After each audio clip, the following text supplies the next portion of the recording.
Hi friends, welcome to my channel.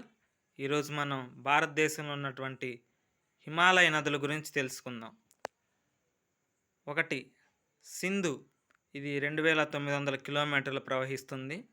దీని యొక్క ఉపనదులు జీలం, చీనాబ్, రావి, బియాస్, సట్లెజ్, జీచి, రాబిసా.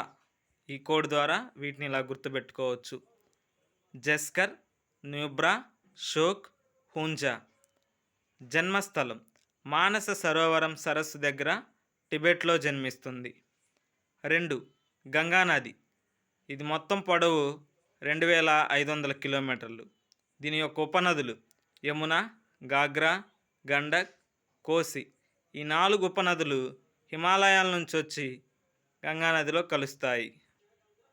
చంబల్, బేత్వా, సోన్. ఈ 3 ద్వీపకల్ప ఉపనదులు గంగానదిలో కలుస్తాయి. జన్మస్థలం ఉత్తరాఖండ్లోని దేవప్రయాగ. భగీరథ, అలకనంద కలయికనే దేవప్రయాగ అంటారు. 3వ ఉపనది బ్రహ్మపుత్ర. సింధు కంటే పొడవైనది. దీనిని వివిధ ప్రాంతాల్లో వివిధ పేర్లతో పిలుస్తారు. టిబెట్లో సాంగ్పో అని, బంగ్లాదేశ్లో జమున అని, అరుణాచల్ ప్రదేశ్లో దిహాంగ్ అని పిలుస్తారు. మీకు కనుక ఈ వీడియో నచ్చినట్లయితే లైక్ చేయండి, షేర్ చేయండి, సబ్స్క్రైబ్ చేసుకోండి.